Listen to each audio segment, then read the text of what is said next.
selamanya ku tetap percaya.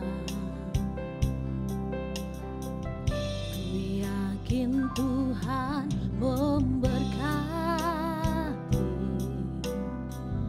ku yakin Tuhan melindungi. Burung di udara Tuhan pelihara karena kasih-Nya. Tuhan selalu menolongku, selalu menjagaku. Sehelai di rambutku tak akan terjatuh tanpa seizin-Mu. Tuhan selalu menolongku, selalu menjagaku. Dia mengenyangkanku dan peliharaku seumur hidupku.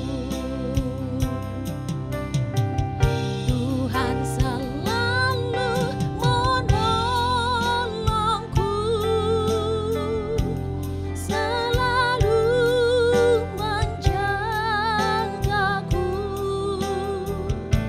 Sehelai di rambutku tak akan terjatuh tanpa seizin-Mu. Tuhan selalu menolongku, selalu menjagaku. Dia mengenyangkanku dan peliharaku seumur hidupku. Tuhan selalu menolongku, selalu menjagaku. Sehelai di rambutku tak akan terjatuh tanpa seizin-Mu. Tuhan selalu menolongku, selalu menjagaku. Dia mengenyangkanku dan peliharaku seumur hidupku. Dia mengenyangkanku dan peliharaku seumur hidupku.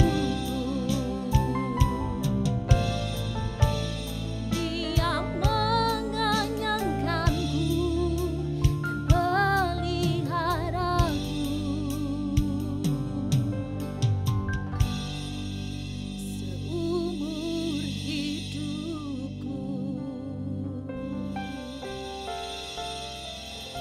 mengenyangkanku dan Shalom Bipro, be sukses, be profesional.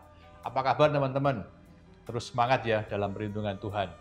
Di masa-masa yang masih sulit ini, saya terus berdoa supaya kita di komunitas Bipro ini bisa terus saling menopang, saling menguatkan, dan terus fokus sama Tuhan. Tahun ini bukan tahun yang mudah buat kita semua. Saya merasa nggak gampang untuk melangkah di tahun 2020 ini. Sebagai orang yang berkecimpung di dunia bisnis, saya melihat tantangan tahun ini jauh lebih besar dari tahun lalu. di mana ke depan kita benar-benar nggak bisa memprediksi kondisi pasar harus gimana. Sebagai seorang pemimpin keluarga, saya pun juga nggak bisa membayangkan ke depan bakal ketemu masalah apa lagi. Sekarang mungkin virus corona yang membuat semua orang jadi khawatir, sekolah nggak bisa normal, semuanya jadi nggak bisa kayak dulu lagi. Ke depan bakal gimana pendidikan anak saya. Kalau kita lihat berita juga banyak masalah terjadi. Ada yang angin topan, ada yang kerusuhan menimpa di beberapa negara, bencana alam, dan banyak sekali. Ini semua membuat saya sadar bahwa saat ini kita cuma bisa mengandalkan Tuhan. Kita butuh tuntunan Tuhan dalam kehidupan kita, supaya kita bisa melewati ini semua dengan baik. Oleh karena itu, di bulan September ini kita mau fokuskan perhatian kita untuk membahas tentang tuntunan Tuhan. God before me, artinya Tuhan ada di depan saya. Kita tidak tahu di depan akan terjadi apa, akan ketemu tantangan atau masalah apa. Tapi saya mau ingatkan bahwa Tuhan ada di depan kita, sama seperti tiang awan dan tiang api. Tuhan menyertai bangsa Israel, Tuhan juga ada di depan kita untuk menuntun kita. Asal kita bisa terus memandang Tuhan dan ngikutin tuntunannya, maka kita akan melihat jalan Tuhan di setiap kondisi kita. Baik itu melewati padang gurun, melewati lembah kelam, melewati badai, bahkan melewati gunung-gunung. Ingat, ada Tuhan di depan kita yang terus menuntun kita dan menyiapkan jalan buat kita. Sama seperti tiang awan di siang hari dan tiang api di malam hari. Membuka bulan September ini, tema kita adalah God's Way Through the Desert. Kita baca di Mazmur 107 ayat 4-9. Ada orang-orang yang mengembara di padang belantara, jalan ke kota tempat kediaman orang tidak mereka temukan. Mereka lapar dan haus, jiwa mereka lemah lesu di dalam diri mereka. Maka berseru-serulah mereka kepada Tuhan dalam kesesakan mereka, dan dilepaskannya mereka dari kecemasan mereka. Dibawanya mereka menempuh jalan yang lurus, sehingga sampai ke kota tempat kediaman orang. Siapa yang pernah mengalami kondisi seperti padang belantara ini? Kondisi di mana seolah-olah tidak melihat jalan keluar, tidak merasakan kehadiran Tuhan. Suara Tuhan kayaknya blank, gak kedengaran. Secara rohani haus dan lapar, bingung akan tuntunan Tuhan. Jiwa kita sampai rasanya letih lesu. Semuanya seolah-olah Tuhan tidak ada. Dan kita bingung mau kemana. Saya pribadi pernah mengalami ini, dan saya kok yakin sebagian besar orang di satu titik dalam hidupnya pernah mengalami kondisi ini. Berbicara tentang melewati padang gurun, saya mau mengingatkan cerita tentang bangsa Israel dalam perjalanannya keluar dari Mesir. Mereka juga dibawa Tuhan melalui padang gurun atau padang belantara. Padang gurun atau padang belantara adalah salah satu rute dalam perjalanan bangsa Israel menuju ke tanah perjanjian. Ayo kita baca di Ulangan 8 ayat 2. Ingatlah kepada seluruh perjalanan yang kau lakukan atas kehendak Tuhan. Garis bawahi kata atas kehendak Tuhan. Allahmu di padang gurun selama 40 tahun ini dengan maksud merendahkan hatimu dan mencobai engkau untuk mengetahui apa yang ada di dalam hatimu, yakni apakah engkau berpegang pada perintahnya atau tidak. Dari bacaan ayat tersebut ada 3 hal yang kita tahu tentang padang gurun. Hal pertama yang mau saya tunjukkan adalah sebenarnya bangsa Israel jalan lewat padang gurun. Ini bukan karena mereka tersesat atau nyasar salah pilih jalan, tapi mereka memang dipimpin oleh Tuhan untuk lewat padang gurun. Di bacaan tadi kita garis bawahi kata atas kehendak Tuhan. Jadi padang gurun bukanlah suatu kebetulan atau karena mereka salah jalan atau kesasar, tetapi oleh karena tuntunan Tuhanlah yang membawa bangsa Israel lewat jalan padang gurun. Ini adalah ide Tuhan, rancangan Tuhan yang pastinya semua mendatangkan kebaikan buat bangsa Israel. Kita sudah belajar bulan-bulan lalu bahwa setiap rancangan Tuhan itu sempurna dan mendatangkan kebaikan, termasuk juga rancangan Tuhan yang melewatkan padang gurun, juga tujuannya baik. Jadi ingat bahwa setiap padang gurun yang kita hadapi itu juga karena Tuhan yang menuntun untuk kita harus melaluinya. Semua hal yang kita hadapi tidak ada yang kebetulan, tapi kita harus percaya bahwa Tuhan sudah merancangkan semuanya dan rancangannya itu tidak pernah gagal. Jadi saat kita melalui padang gurun, jangan malah bersungut-sungut. Ini adalah proses dari Tuhan yang akan membuat kita lebih mengenal Tuhan, lebih kuat iman kita, dan lebih fokus sama Tuhan. Hal yang kedua, Tuhan membawa bangsa Israel ke padang gurun untuk merendahkan hati mereka.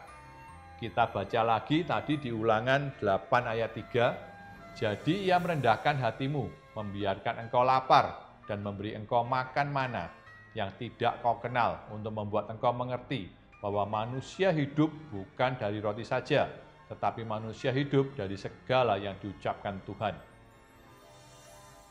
Pakaianmu tidaklah menjadi buruk di tubuhmu, dan kakimu tidaklah menjadi bengkak selama 40 tahun. Yang kedua, Tuhan bawa kita ke padang gurun untuk merendahkan hati kita. Ingat, rendah hati adalah sesuatu karakter yang sangat penting buat kita anak Tuhan. Firman Tuhan di Yakobus 4 ayat 6b justru sangat keras berkata, Allah menentang orang yang sombong.